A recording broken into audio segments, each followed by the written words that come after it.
pour un philosophe, analytique ou pas d'ailleurs, le thème de cette année, l'intimité, l'intime, évoque immédiatement et invite à analyser la notion de subjectivité. Et cette notion, pourquoi la subjectivité ? Parce que l'explication la plus élémentaire qu'on puisse donner de ce terme philosophique, subjectivité, c'est qu'il y a un dedans de l'être humain, et quand on considère l'être humain du point de vue de son dedans, on l'appelle sujet.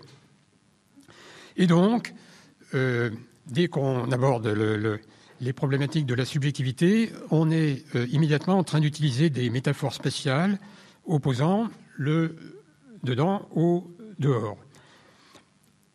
Et donc, c'est bien de subjectivité que je vais parler, mais comme je me propose de faire une analyse conceptuelle, puisque c'est un philosophe qui parle, j'ai pensé qu'il fallait, avant même d'entrer dans des considérations conceptuelles, dire le pourquoi de ces considérations et, par conséquent, commencer par des applications de ces concepts, applications qui font largement appel à l'opposition du dehors et du dedans et à toutes sortes d'images spatiales et qui, justement, suscitent des problèmes auxquels on doit s'attaquer par la philosophie.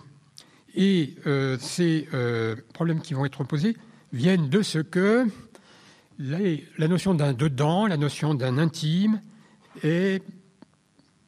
s'entend dans plusieurs sens. Ce sont cette diversité des sens qui interfèrent, ces différentes significations interfèrent les unes avec les autres et nous créent des problèmes. Et par conséquent, la question que j'ai posée dans le petit résumé que j'ai envoyé était évidemment une question piège, n'est-ce pas ? Avons-nous une vie intérieure ? Eh bien, cette question ne peut pas appeler une réponse tant qu'on n'a pas précisé en quel sens on parlait d'intériorité ou d'intimité. Et donc, je commence par quelques mots sur les applications possibles de l'opposition intérieure-extérieure. Alors, j'ai pensé qu'une bonne façon de le faire, c'est de regarder la difficulté qui attend un historien ou un anthropologue se demandant comment comparer le sens qu'on donne à l'être humain du point de vue de son individualité ou de sa subjectivité dans des cultures différentes. Et par exemple, si c'est un historien qui se pose la question, dans des époques différentes. Et donc, je vais commenter, pour commencer, un texte de Jean-Pierre Vernant, le grand anthropologue historien de la Grèce antique. Il s'agit d'un exposé qui a pour titre « L'individu dans la cité » et qui est reproduit dans le recueil de Vernant « L'individu, la mort, l'amour », publié en 89.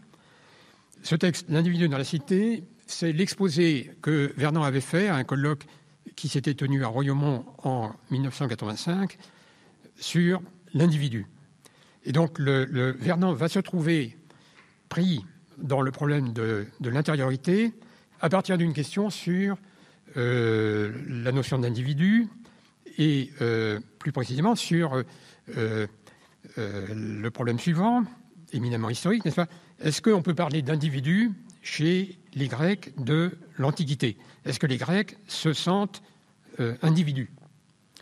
Alors, bien entendu, Vernant répond immédiatement que la question n'a pas de sens si on ne précise pas ce qu'on peut entendre par individu.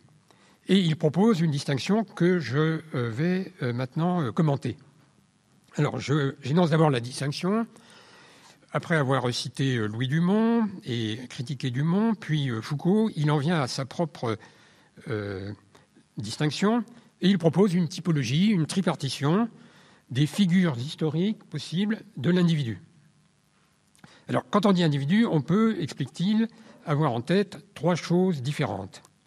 Alors, la première chose, c'est ce qu'il appelle l'individu stricto sensu, c'est-à-dire, explique-t-il, n'est-ce pas, l'être humain qui se sent individu parce qu'il a une marge de manœuvre, ce sont ces termes, dans un encadrement institutionnel. Donc l'individu, c'est quelqu'un qui peut prendre des initiatives dont la conduite n'est pas entièrement prédictée par les normes de son groupe ou les institutions. Il s'agit donc de l'individu opposé au collectif, au sens donc de l'opposition vulgaire, il faut bien dire, de le collectif et l'individuel. Alors ça, c'est le premier sens, et en fait, ce sens ne me concerne pas pour le sujet de ce soir. En revanche, les deux significations qui suivent sont très intéressantes pour nous. Alors, la seconde signification, c'est l'individu au sens de sujet. Et là, on retrouve Vernon, l'agrégé de philosophie, n'est-ce pas? C'est en fait à la philosophie qu'il fait appel pour mettre en place sa tripartition.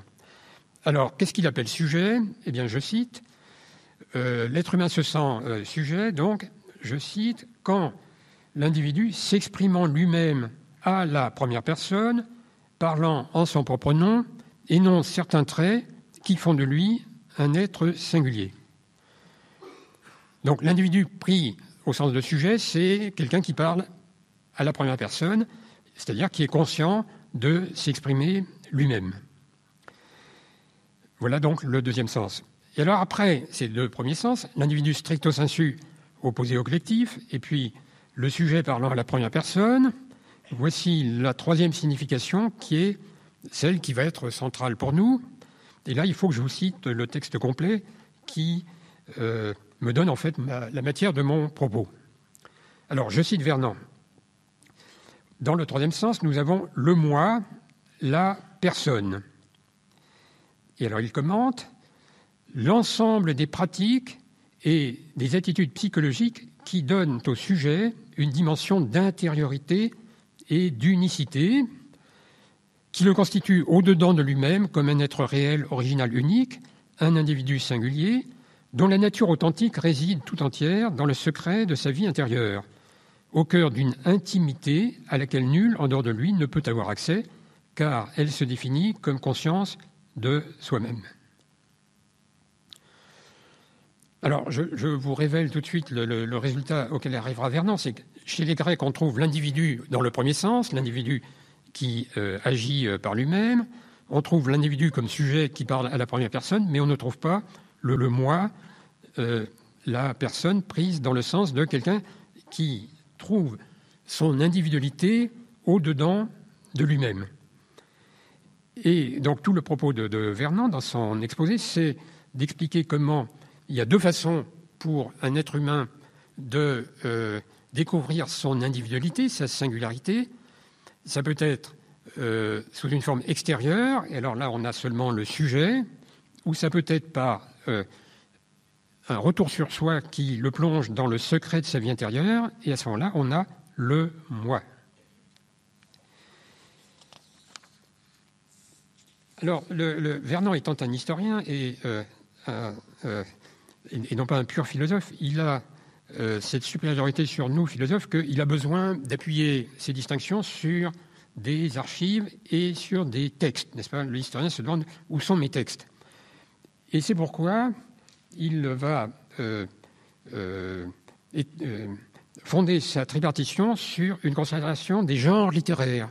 Et donc la question de savoir quel individu trouve-t-on chez les Grecs deviendra la question de savoir quel genre littéraire trouve-t-on dans la Grèce antique et singulièrement dans l'Athènes antique. Et donc voici les genres littéraires qu'il va faire correspondre aux trois figures de l'individu. Première figure, donc l'individu stricto sensu. Alors dit-il, le genre littéraire qui correspond à l'individu stricto sensu, c'est la biographie. La biographie individuelle qui l'oppose donc à l'épopée et donc à l'épopée ou au drame, dans lequel on n'a pas vraiment une biographie, mais plutôt la présentation d'un monde dans lequel les individus sont englobés. La biographie met en scène l'individu dans ses initiatives d'individu et donc fait voir qu'il y a un sens de l'individu comme acteur. Alors, la biographie, nous avons ça dans la Grèce antique, bien entendu. Mais alors, les deux figures qui nous intéressent, et les deux genres littéraires qui vont nous concerner, ce sont les genres qui correspondent au sujet et au moi. Puisque dans les deux cas, Vernant met en avant le sens de la singularité, le sens que peut avoir quelqu'un d'être unique. Alors, est-il unique parce qu'il peut parler en son propre nom, à la première personne, ou est-il unique parce que lui seul peut plonger dans son intériorité? Voilà la question. Eh bien, le genre littéraire qui correspond au sujet, à ce que Vernant appelle le sujet, c'est, dit-il, l'autobiographie. L'autobiographie dans laquelle quelqu'un va raconter sa carrière de vie, dit-il. Autrement dit, va raconter ses faits et gestes au cours de sa vie et présenter donc sa vie comme une suite d'épreuves et de succès ou de malheurs. Voilà l'autobiographie. Toutefois, Vernant a un remords et il ajoute à l'autobiographie, comme genre littéraire du sujet, la poésie lyrique. Et là, je voudrais vous lire son explication. Je cite « En faisant de leurs émotions personnelles, de leur activité du moment, le thème majeur de la communication avec leur public d'amis, de concitoyens, les poètes lyriques confèrent à cette part en nous indécise et secrète de l'intime, de la subjectivité personnelle, une forme verbale précise, une consistance plus ferme. Affirmée, chantée, exaltée, la subjectivité du poète met en cause les normes établies, les valeurs socialement reconnues. » Alors, j'ai tenu à citer le texte même de Vernant parce qu'il est intéressant d'y voir figurer l'intime, le concept de l'intime, dans deux significations, puisque nous avons d'abord l'idée de l'intime au sens du cercle des amis, le cercle des proches auxquels s'adresse le poète lyrique. Et c'est donc dans son explication, c'est parce que le poète s'adresse à des proches qu'il peut manifester ses émotions personnelles, communiquer sa vie affective. Mais nous avons aussi l'idée que cette affectivité, c'est une intériorité au sens de ce qui se trouve dans le poète. Et par conséquent, là, nous avons l'intimité qui, déjà, regarde vers le troisième sens, vers la troisième figure, vers le moi, vers la vie intérieure. Au passage, je voudrais noter que Vernant se fait une idée un peu hegelienne de la Grèce antique, ici au moins, puisque pour lui, l'apparition de la subjectivité sous la forme du poète lyrique équivaut à la mise en cause des normes sociales reconnues, ce qui est plus ou moins l'idée que se fait Hegel de la Grèce antique, n'est-ce pas, l'idée selon laquelle les Grecs ignorent la subjectivité sauf sous une forme de contestation du monde antique, de la belle harmonie de la cité antique, contestation qui prend la forme du scepticisme ou de la sophistique. Et donc, Vernant, en quelque sorte, ajoute la poésie lyrique à cette première préfiguration négative du sujet chez les Grecs. Alors, ce qui va nous intéresser, c'est surtout le troisième sens, la troisième figure de l'individu qui se tient pour une personne au sens d'un moi. Moi étant ici un substantif, n'est-ce pas? J'ai un moi. Moi seul connais le moi que j'ai en moi, et moi seul, donc, peut me connaître authentiquement. Et alors, Vernant insiste beaucoup, n'est-ce pas? Cette intériorité qui définit l'individu au sens du moi, elle est incommunicable.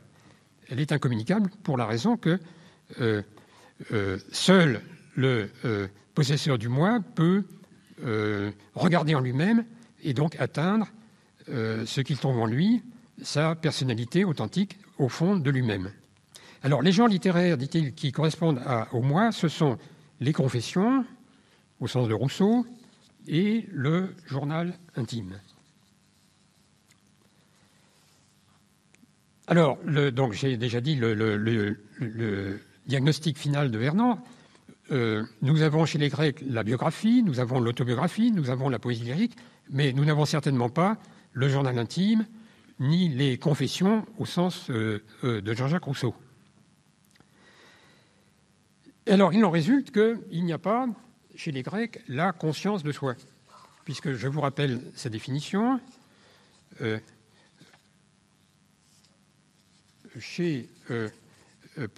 Pour cueillir le moi, disait-il, il faut, je relis, il faut qu'il y ait des pratiques et attitudes psychologiques qui donnent au sujet une dimension d'intériorité et d'unicité, qui le constituent au-dedans de lui-même comme un être réel, original, unique, un individu singulier dont la nature authentique réside tout entière dans le secret de sa vie intérieure, au cœur d'une intimité à laquelle nul, en dehors de lui, ne peut avoir accès, car elle se définit comme conscience de soi-même. Donc si la conscience de soi-même est solidaire de l'existence d'un genre littéraire qui est écrire sur son intimité, écrire un journal intime ou écrire des confessions, la conclusion est que la conscience de soi-même est une découverte moderne. C'est quelque chose qui apparaît avec les modernes et qu'on ne trouve pas chez les Grecs. Et c'est ici que les difficultés commencent, car il paraît un peu fort de café quand même de dire qu'on ne peut pas parler de conscience de soi chez les Grecs, chez les anciens, n'est-ce pas? Alors voilà une idée. Comment n'y aurait-il pas une conscience de soi chez des gens qui parlent à la première personne et qui parlent en leur propre nom? Très certainement, il faut bien qu'ils aient une conscience de soi. Donc, la tripartition de Vernon paraît ici en défaut, et lui-même, dans la suite de son texte, corrige le tir, puisqu'il va expliquer que, en réalité, il y a deux façons d'avoir la conscience de soi. Il y a la façon grecque et la façon moderne. Alors, je vous lis l'explication qu'il donne de la manière dont un grec a conscience de lui-même et qu'il appelle avoir conscience de soi de façon extérieure ou de façon extravertie, qu'il va opposer à la manière moderne qui va se révéler être celle du cogito cartésien, du « je pense ». Alors d'abord les Grecs. Je cite Vernon. Pour un Grec, donc dit-il, « J'existe puisque j'ai des mains, des pieds, des sentiments, puisque je marche, que je cours, que je vois et que je sais. Je fais tout cela et je sais que je le fais. Ma conscience est toujours accrochée à l'extérieur. J'ai conscience de voir tel objet, d'entendre tel son, de souffrir telle douleur. » Donc il y a bien une conscience de soi grecque, mais cette conscience de soi est une conscience accrochée à l'extérieur, et c'est pourquoi ce n'est pas la conscience de soi-même en tant que conscience du moi. Alors, j'ai le sentiment que devant cette explication de Vernon, on a envie de répondre, mais nous aussi, nous avons des mains, des pieds, etc.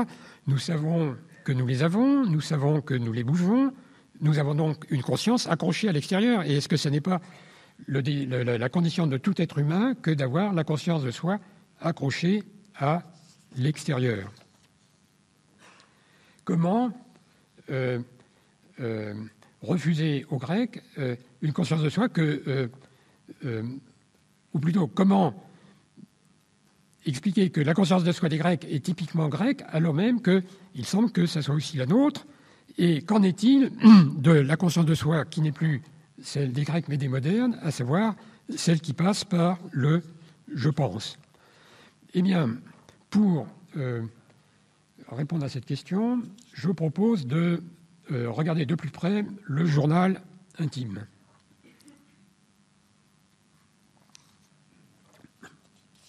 Le journal intime, c'est-à-dire une invention d'un genre littéraire qui, très certainement, peut être daté à l'époque moderne.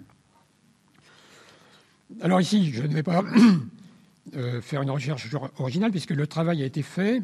Je vais m'appuyer sur l'étude de Pierre Pachet, dont le titre est « Les baromètres de l'âme, naissance du journal intime », publié en 1990 et qui est disponible en livre de poche, chez Hachette, dans le livre de poche. En fait, ce que je vais commenter, je vais me diriger commenter vers ce titre, les baromètres de l'âme. Alors, pour saisir l'intérêt de l'étude de Paché, il faut se souvenir qu'un grand thème de son œuvre, qui traverse tous ses écrits, c'est le destin de l'individu moderne, de l'individu que nous sommes, dans les conditions modernes qui sont souvent celles de la foule, de la grande ville, de la masse, soit celles des expériences politiques totalitaires. Et donc, un des thèmes de Paché, c'est que le journal intime peut se comprendre en correspondance avec l'expérience totalitaire.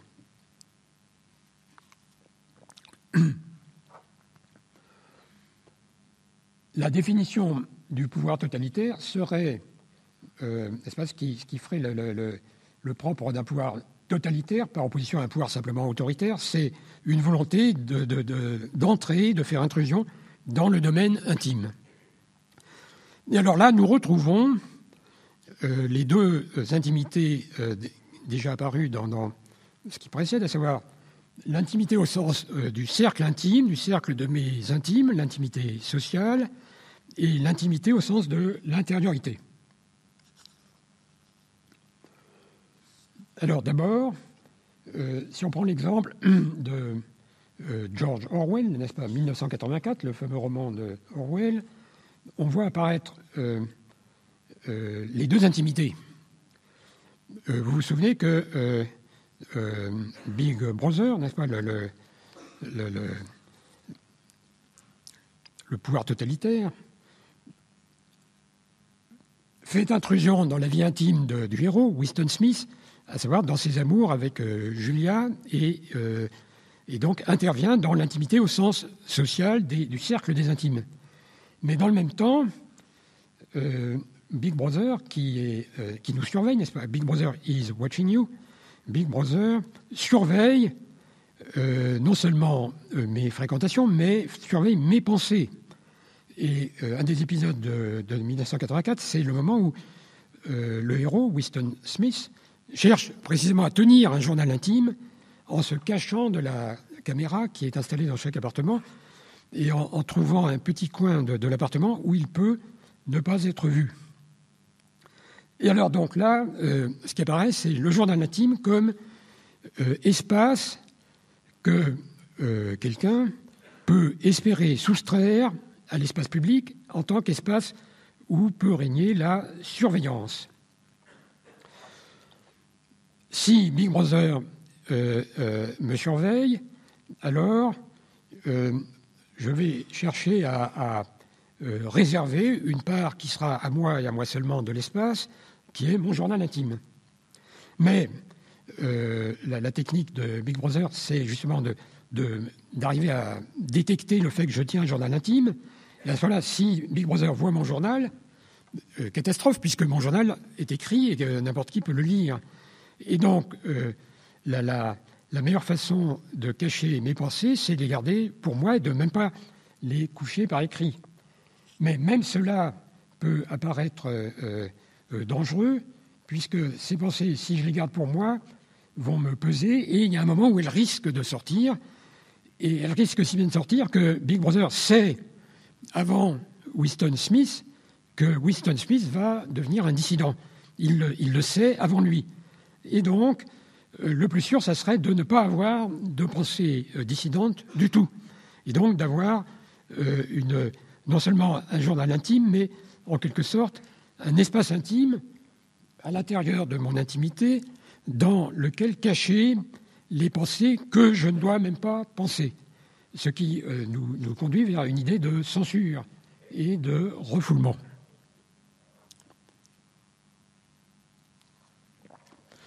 Alors, je pense que l'image qui illustrerait assez bien ce sens de l'intimité, ce serait ce qu'on appelle au théâtre un aparté. Un aparté, c'est-à-dire ce moment où le personnage tient des propos que le public entend, bien sûr, par la haute voix, mais ce qu'il dit à haute voix, il est censé le dire à part lui-même, à part soi, de telle sorte que les autres personnages ne l'entendent pas. Alors, c'est une image qui semble convenir ici, puisque l'aparté au théâtre, ce sont les répliques qu'un personnage ne profère pas à haute voix, ne dit pas aux autres, mais qu'il aurait pu communiquer, et qu'au contraire, il décide de ne pas communiquer, il garde pour lui. Ce qui veut dire que l'intime, compris comme aparté, c'est du discours extérieur auquel je retire la possibilité de s'extérioriser parce que j'en fais un aparté. Alors, bien entendu, l'aparté n'est pas un discours que je prononce vraiment en moi-même. C'est seulement au théâtre que l'aparté est vocalisé. Mais on pourrait dire que chacun, dans le moment où il articule ses pensées, répartit, n'est-ce pas, dans ce qu'il va dire aux autres, ce qu'il leur dira effectivement, et puis ce qu'il aurait eu envie de leur dire, mais qu'il ne leur dira pas parce que ça ne convient pas.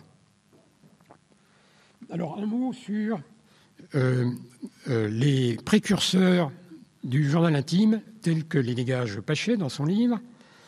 Je retiens essentiellement, à côté des précurseurs littéraires, n'est-ce pas, Rousseau, Montaigne, je retiens deux précurseurs qui sont le journal de voyage et le journal spirituel.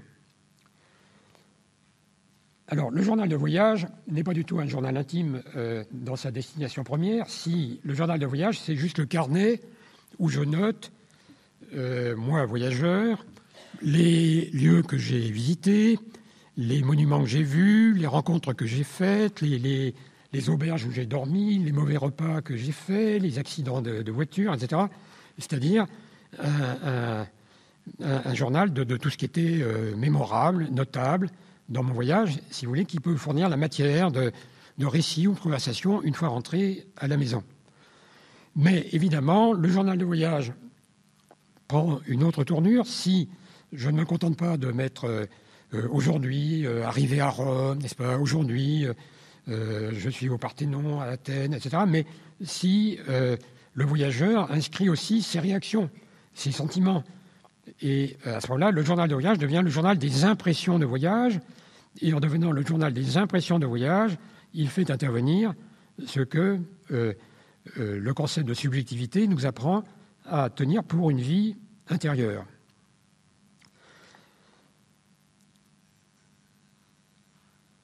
Quant au journal spirituel, qu'est-ce que c'est ? Eh bien, le journal spirituel, c'est l'immédiat précurseur du journal intime, en ce sens qu'il est un journal purement intérieur, mais spirituel. Alors, spirituel ne veut pas dire forcément journal religieux, mais évidemment, dans la tradition, dans l'histoire occidentale, européenne, au XVIIIe siècle, le journal spirituel est un journal chrétien, et donc il prend une nuance religieuse qui est la suivante. On pourrait dire le journal spirituel, c'est essentiellement un écrit dans lequel le sujet va mettre en note, va faire des notations sur son perfectionnement. Perfectionnement en vue d'atteindre un but qui est fixé, qui est, en terre chrétienne, l'accueil de la grâce. Et donc, le fidèle qui tient le journal spirituel et qui est soucieux de progresser doit conserver en mémoire ses progrès et ses reculs, et donc marquer des états intérieurs qui indiquent sa distance à l'égard de la position qui serait celle d'une pleine ouverture à la grâce, ce qui se traduit dans son expérience par des périodes de joie, de plénitude, lorsqu'il a avancé dans la bonne direction, ou des périodes de vide et de désert, qui sont les moments donc d'éloignement à l'égard du secours qu'il attend de l'extérieur. Alors, qu'est-ce qui se passe avec le journal intime ? Eh bien, ce qui se passe essentiellement, c'est que le journal spirituel se laïcise, quitte le contexte religieux, et du même coup cesse d'être spirituel pour devenir en quelque sorte moral. Alors, pour voir ce changement, Pachet cite la célèbre phrase de saint Augustin, qui a dû résonner ici plusieurs fois, puisqu'on y pense immédiatement, évidemment, sur un sujet tel que l'intime. Et donc, je vous la cite.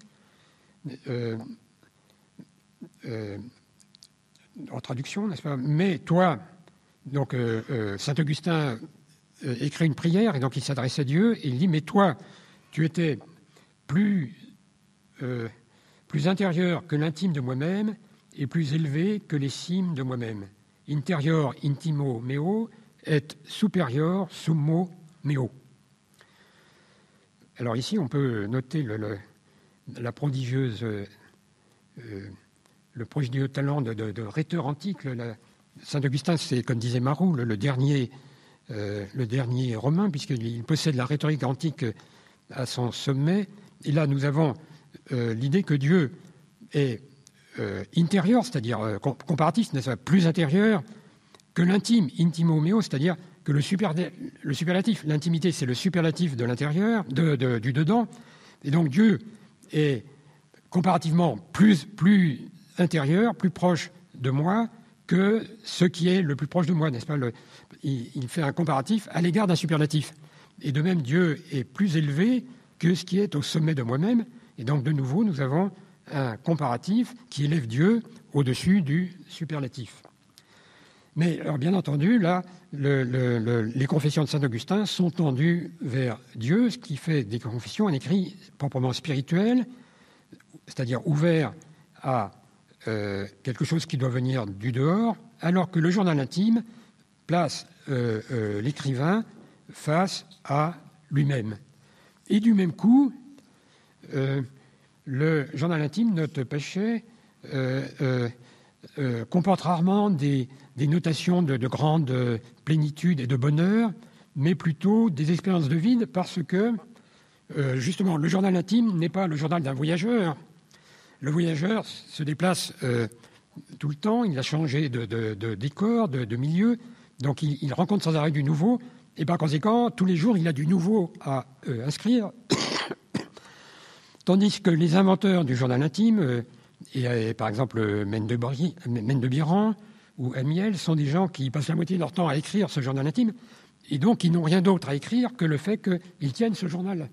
Et donc leur vie peut apparaître un matériau insuffisant pour donner un contenu au journal. Je cite Pachet, il écrit « Le journal intime moderne, par excellence, c'est justement celui qui ne porte sur rien et donc porte sur la mélancolie et la tristesse de sentir filer la vie sur le rien ou l'inconsistance du sujet. » Journal sur rien. Alors, tout ceci, c'est pour préparer ce que je voulais dire sur le titre du livre de Pachet, « Les baromètres de l'âme », qui va me donner ma transition vers les problèmes philosophiques. Les baromètres de l'âme, donc l'expression vient de Rousseau, et l'idée des baromètres de l'âme vient également de Rousseau, et plus précisément d'une idée qu'avait Rousseau, qui est mentionnée dans les Confessions. Rousseau parle quelque part donc d'un projet qu'il a d'écrire un livre qui s'appellerait, je cite le titre de Rousseau, « La morale sensitive ou le matérialisme du sage ». La morale sensitive ou le matérialisme du sage. Et l'idée, c'est la suivante. Matérialisme veut dire, au XVIIIe siècle, en tout cas dans cette phrase, l'idée que le milieu conditionne les individus qui sont dans ce milieu, n'est-ce pas?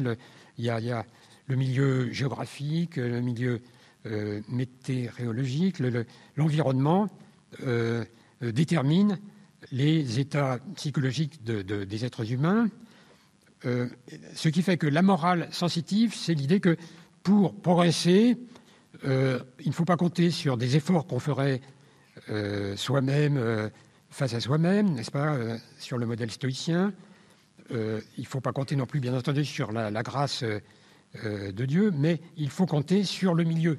Et donc l'idée que le sage serait quelqu'un qui aménagerait son milieu de façon à ce que ce milieu agisse sur lui et lui donne les impressions, les sentiments, les émotions qui seront autant de motifs pour ce sage à avoir la conduite d'un sage. Et alors, explique Pechet, il en résulte que les premiers journaux intimes, au tournant du XIXe siècle, apparaissent précisément apparaissent matériellement comme des baromètres. C'est-à-dire qu'on pouvait se procurer dans le commerce des carnets qui devaient servir de journal. Et ces carnets étaient des agendas, n'est-ce pas, distribués selon les jours de l'année, avec deux parties de chaque page, une page par jour. Chaque page, il fallait noter en haut de la page le temps qu'il fait, n'est-ce pas, aujourd'hui, pluie, brouillard, etc. Et puis en bas, aujourd'hui, mélancolie, aujourd'hui, calme, aujourd'hui, gaieté, aujourd'hui... De telle sorte que l'écrivain qui tient son journal apercevrait le rapport qu'il y a entre lui, sujet d'état psychologique, et le milieu qui agit immédiatement sur lui et qui est le milieu atmosphérique. Alors, on pourrait dire, et là, j'ajoute à Pechet l'idée suivante, c'est que cette notion d'un baromètre de l'âme, c'est-à-dire d'une liaison entre l'intérieur de l'individu et son extérieur, puisque le temps qu'il fait, c'est l'exemple même du milieu extérieur, cette idée d'un baromètre de l'âme, on pourrait l'interpréter comme une transposition en français de la notion allemande de Stimmung. La Stimmung, qui, comme vous savez, peut se traduire tantôt par l'ambiance. Quelle est l'ambiance dans une réunion? C'est la Stimmung. Le Stimmen, n'est-ce pas, la Stimme, c'est la voix, mais la Stimmung, c'est l'accord des voix, et donc le Übereinstimmung, c'est l'accord des voix, et donc l'ambiance, on l'appellera Stimmung. Mais la Stimmung de l'individu, c'est aussi son humeur, ce qu'on traduirait par son humeur, sa disposition d'esprit, de telle sorte que on peut concevoir, puisque c'est le même mot, que ma disposition d'esprit, mon humeur d'aujourd'hui, soit fonction du temps qu'il fait aujourd'hui, de la Stimmung extérieure. Et précisément, comme l'indique Léo Spitzer, le grand philologue, dans une étude sur ce problème, en français, le mot, il n'y a pas de correspondant pour Stimmung, mais le mot qui correspondrait à cela le mieux, ce serait le mot tempérament. Parce que le tempérament peut nous évoquer le tempérament de l'individu, n'est-ce pas? Donc une notion de disposition psychologique intérieure, et la température, et donc le temps qu'il fait. Avec au milieu l'idée de tempérament au sens musical, et donc de Einstimmung. Ce qui veut dire que le titre même de Pechet, Les baromètres de l'âme, nous met sur la voie de l'idée selon laquelle le journal intime des modernes est lui aussi accroché à l'extérieur, contrairement à ce que suggérait Vernant, qui opposait la conscience grecque tournée vers l'extérieur et la conscience moderne tournée vers l'intérieur. Eh bien, la conscience moderne tournée vers l'intérieur n'en est pas moins accrochée à l'extérieur, du moins dans la forme initiale du journal intime. Alors maintenant, il y a une deuxième façon dont le journal intime s'accroche à l'extérieur et qui tient cette fois-ci à la littérature elle-même, c'est le problème du langage dans lequel tenir son journal intime. Et à ce sujet, Pechet fait une remarque que je voudrais citer parce qu'il observe que les écrivains qui tiennent un journal écrivent un journal dans une belle langue et donc soignent leur prose comme ils le feraient pour une publication extérieure, ce qui pose évidemment tout le problème de savoir si les journaux intimes sont véritablement secrets, comme ils prétendent l'être, ou si ils sont en fait destinés à être lus plus tard, ou par peut-être des amis, ou alors par la postérité. Problème qu'on a pu poser à propos de tous les auteurs de journaux intimes, et en particulier de Stendhal. Ce qui compte, c'est que ces journaux sont lisibles. Et ils sont lisibles parce qu'ils sont écrits dans la langue même qu'utiliserait l'écrivain s'il s'adressait à un public extérieur. Et cela alors même que certains auteurs de journaux intimes tiennent des parties qui sont chiffrées. Russell lui-même, n'est-ce pas, le philosophe, dans son adolescence, écrivait en grec certaines parties de son journal intime pour que ses parents ne puissent pas savoir ce qu'il écrivait, mais ce qui était écrit en caractère grec, c'était de l'anglais. Alors, Pachet écrit ceci, c'est à propos de Maurice de Guérin, je cite, « Se parlant à lui-même, chaque écrivain fait la plus grande place à la langue du moment. Il entre en communication avec lui-même, non pas intuitivement, non pas à travers une communication muette et implicite, mais en voulant faire entrer dans son intimité la lumière extérieure, le médium grâce auquel les inconnus entrent en relation. » Donc ça veut bien dire que comment expliquer que, à peu près à la même moment, des individus qui appartiennent, des écrivains qui sont de la même génération, se mettent à tenir des journaux intimes, c'est-à-dire se mettent à inventer simultanément un genre littéraire, alors que chacun est censé être seul dans son coin, et par conséquent inventer tout seul le genre du journal intime. Eh bien, la raison, c'est qu'en réalité, ils ne sont pas tout seuls, non pas qu'ils soient plusieurs dans leur chambre, mais d'une certaine façon, ils communiquent avec le monde extérieur, et en particulier avec la tradition littéraire, puisqu'ils utilisent la langue qu'ils ont apprise et la langue qu'ils ont travaillée à partir d'un héritage littéraire qui comprend en particulier le journal spirituel. Ce qui fait que l'écriture du journal intime, bien que ce soit un journal intime, prend la forme de ce que Pachet appelle de façon très remarquable une publication intime. Il écrit, n'est-ce pas, que l'écrivain, quand il écrit son journal intime, en réalité met en forme, articule dans la langue sa vie intime, ce qu'il a à écrire, ses pensées, ses sentiments du jour. Et le fait de les articuler, même si c'est pour lui-même et pour lui tout seul, revient à les publier, mais les publier, au moins provisoirement, pour lui tout seul. De telle sorte que, dit-il, je cite, « il procède à une sorte de publication intime que la publication effective, si elle arrive un jour, ne fera que répercuter. » Eh bien, ce problème de la publication intime, c'est le problème philosophique du mythe de l'intériorité auquel j'en viens finalement, c'est-à-dire de l'objet de Wittgenstein. Et donc, je vais dire un mot du mythe de l'intériorité à partir de, précisément, ces questions que nous avons vu surgir en examinant les interrogations de Vernon sur les Grecs et les origines du journal intime. Mythe de l'intériorité, c'est le titre qu'avait donné Bouvresse à sa thèse à la publication de sa thèse en 1976 sur Wittgenstein, et c'est donc le sens de la critique que fait Wittgenstein de toute une tradition de philosophie de l'esprit. Alors on peut se demander qu'est-ce que c'est que, pourquoi parler de mythe? Est-ce qu'il s'agit de dénoncer un mythe et donc de prétendre que l'intériorité est un mythe et que nous n'avons pas de vie intérieure? Alors, ce qu'il faut comprendre, si on veut saisir le projet de Wittgenstein, c'est que la vie intérieure n'est pas un mythe. Nous avons une vie intérieure, mais nous n'avons pas la vie intérieure que nous attribue la philosophie de l'intériorité. Nous avons une vie intérieure qui, en fait, ressemble beaucoup à celle que Vernon reconnaît aux Grecs, c'est-à-dire accrochée à l'extérieur.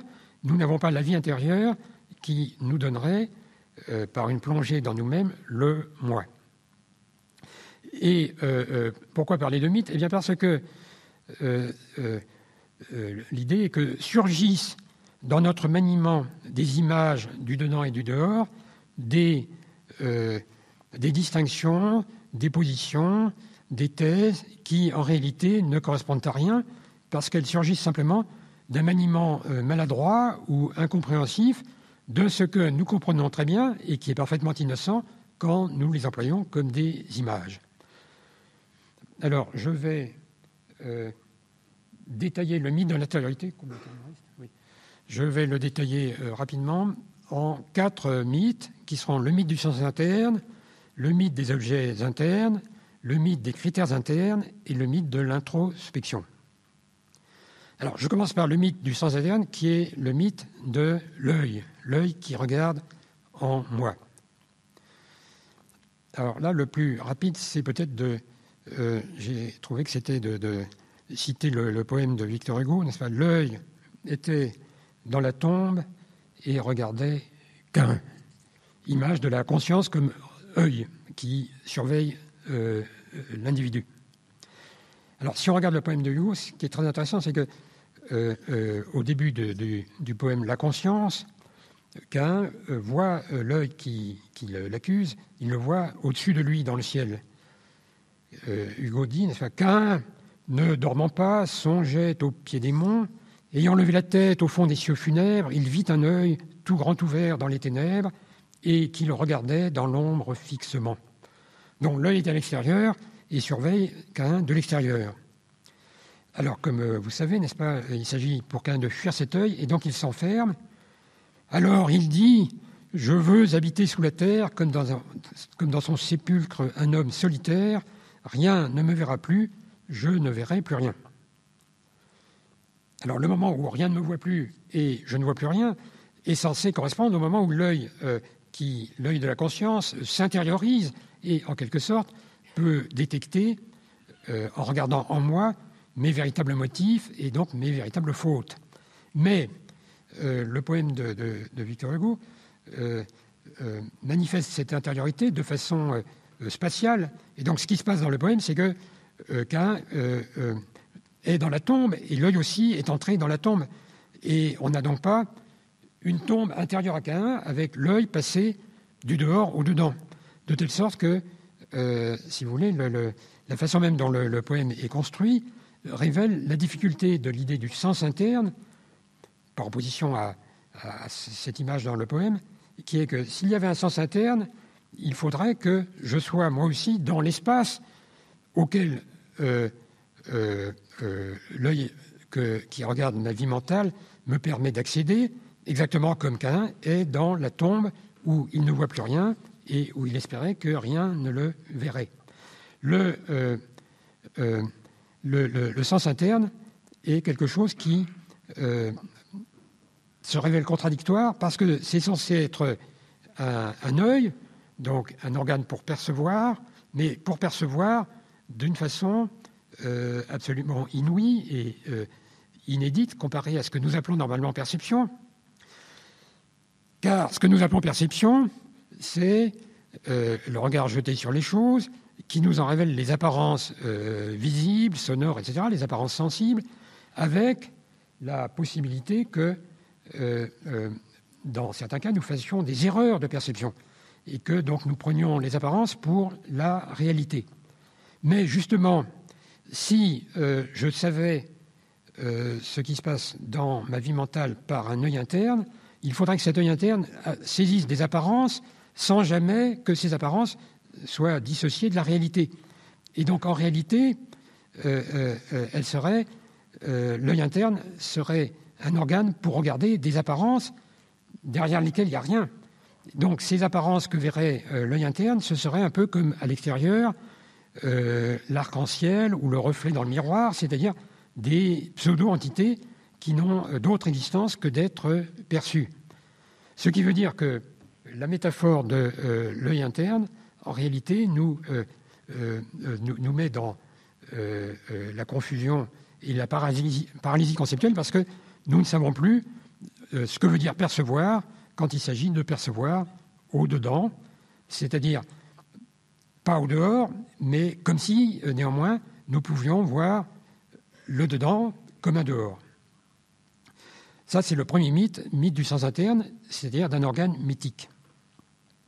Alors, le deuxième mythe, c'est le mythe des objets internes qu'on est censé voir et dont Wittgenstein dit que nous avons la tentation de croire à ces objets parce que nous disons volontiers que nous avons telle ou telle pensée, nous avons telle ou telle sensation, nous avons tel ou tel sentiment, nous avons tel ou tel goût.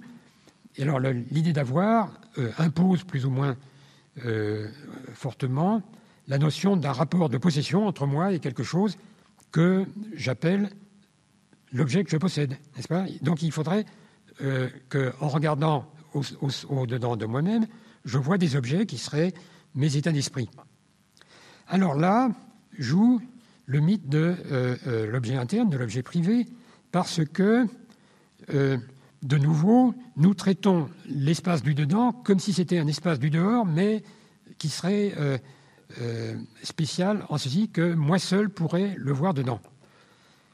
En effet, qu'est-ce qu'on appelle au dehors un objet, dans le sens banal et trivial? Eh bien, un objet, c'est quelque chose qu'on peut montrer du doigt et, par exemple, il y a de l'eau dans mon verre. Alors, si on me demande, mais qu'est-ce que vous appelez verre? Eh bien, je dirais, voilà un verre. Et qu'est-ce que c'est de l'eau? Eh bien, c'est ce qu'il y a dans le verre, etc. Je peux montrer l'objet en le désignant. En revanche, si je dis que j'ai une sensation, par exemple la sensation une sensation douloureuse, ou alors j'ai une sensation au sens des cinq sens, c'est-à-dire j'ai une sensation de couleur, ou une sensation auditive, etc., je suis censé avoir un objet, et alors on me dit, mais qu'est-ce que vous appellerez sensation de la couleur rouge? Eh bien justement, je ne peux pas vous le montrer, parce que cette sensation, cet objet que j'ai, je l'ai dedans moi-même, et je ne peux pas le sortir. Donc je suis censé le montrer à moi-même, sans pouvoir le montrer à vous. Et donc la question qui révèle qu'il s'agit d'un mythe, c'est la question, mais comment est-ce que je me montre à moi-même les objets que j'ai en moi-même, puisque moi seul peux les voir au-dedans. Alors, le mythe des objets internes conduit au troisième mythe, qui est le mythe des critères internes d'application. Critères de quoi? Critères d'application des mots aux objets. Critères d'application des mots psychologiques aux objets psychologiques.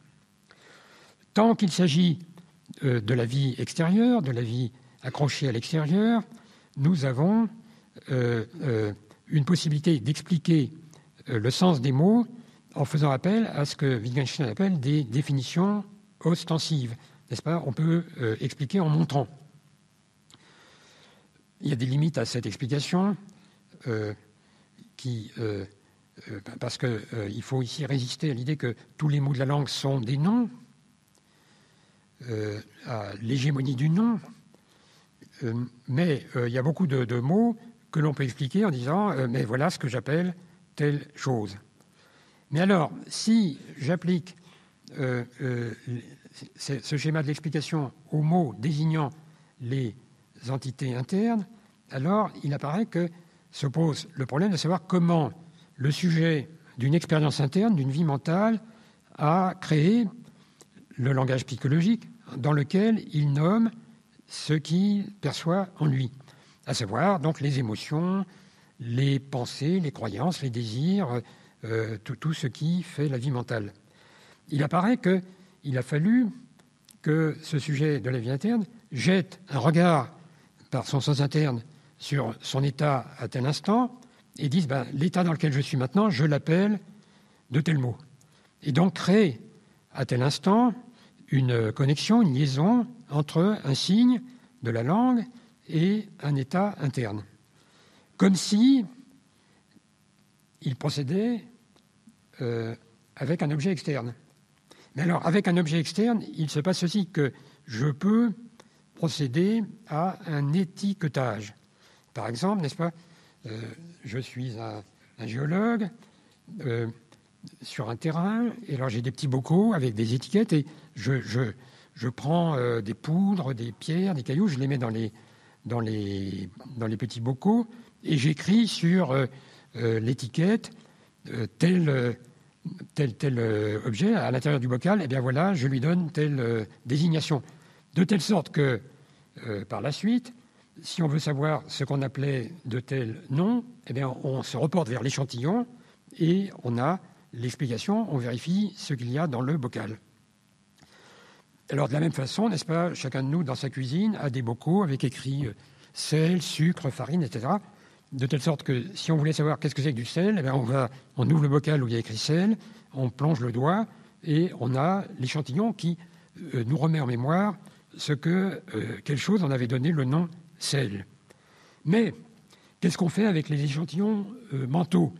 Où sont les bocaux où placer les états mentaux? Sur quoi a-t-on mis des étiquettes? Il apparaît que la sensation que j'ai eue et que j'ai nommée d'un certain mot, elle est passée depuis longtemps, de telle sorte qu'il s'agit de savoir maintenant ce mot à quel objet, je l'avais attaché. Et je n'ai plus l'objet, je n'ai plus que le souvenir de l'objet, de telle sorte que, en réalité, ce qui me permet de fixer le sens du mot psychologique, ça n'est pas l'objet psychologique comme échantillon, mais c'est le souvenir que j'en ai gardé, avec la possibilité de confusion entre les différents échantillons que j'avais étiquetés dans le passé. Ce qui veut dire que le critère psychologique utilisé par un individu est devenu subjectif, autrement dit, ne fait pas la différence entre un vrai souvenir et un faux souvenir, et du même coup, n'est pas du tout un critère. Donc les critères internes, les critères purement subjectifs de l'application des mots psychologiques à l'expérience de chacun, ces critères sont des mythes. Et finalement, nous avons, dernier mythe, le mythe de l'introspection.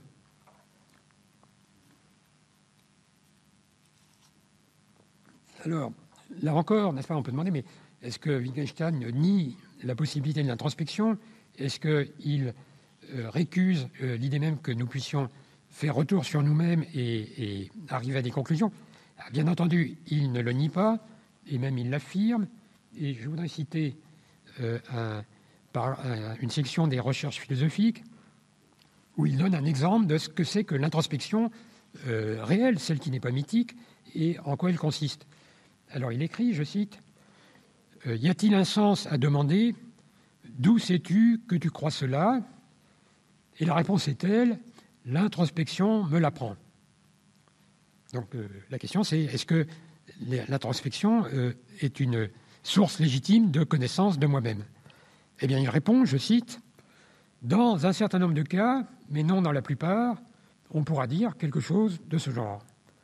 Il y a un sens à demander, est-ce que je l'aime vraiment ou est-ce que je me l'imagine seulement?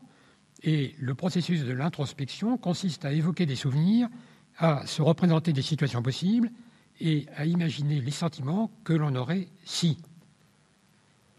Alors, vous voyez, très intéressant, l'introspection qui est réelle n'est pas vraiment une introspection au sens littéral, ce n'est pas vraiment un regard interne, puisque ce que dit Wittgenstein de l'introspection telle qu'il la conçoit, il y a certes évoquer des souvenirs, mais il y a surtout se représenter des situations possibles et imaginer ce qu'on aurait comme sentiment si ces situations étaient réelles. C'est-à-dire qu'on doit esquisser des scénarios. Et donc l'introspection est un effort d'imagination beaucoup plus qu'un effort de perception interne. Alors, de façon générale, ce qui est en cause dans le mythe de l'intériorité tel que le dénonce Wittgenstein, c'est la vie intérieure devenue mythique.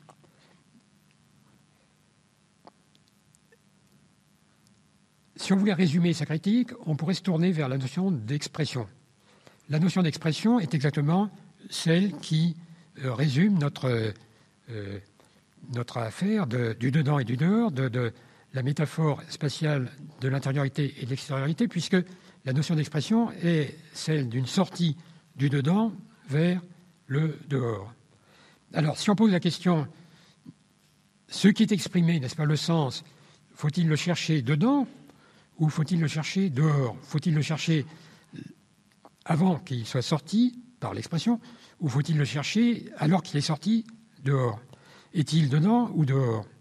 Eh bien, la position de Wittgenstein, c'est de récuser ce ou bien, avec des images qui, je crois, sont efficaces en ce qu'elles ébranlent notre fixation sur une dichotomie encombrante. Il refuse l'alternative, dedans, dehors. Voici un exemple dans les recherches philosophiques. Quelqu'un dit « J'ai remarqué qu'il était de mauvaise humeur ». N'est-ce pas? C'est quelqu'un qui fait une remarque sur quelqu'un d'autre. « J'ai remarqué qu'il était de mauvaise humeur ».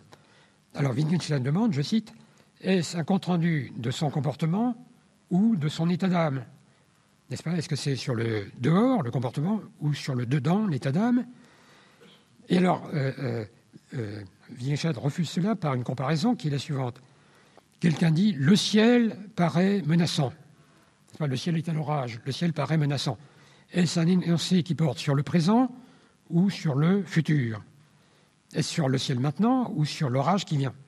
Eh bien, réponse, je cite, « C'est un compte-rendu des deux, non de l'un et de l'autre, mais de l'un en fonction de l'autre. » Et donc, il faut refuser d'opposer le dedans au dehors, car si on oppose le dehors au dedans, on va développer non seulement le mythe de l'intériorité, mais ce qu'on pourrait appeler le mythe de l'extériorité.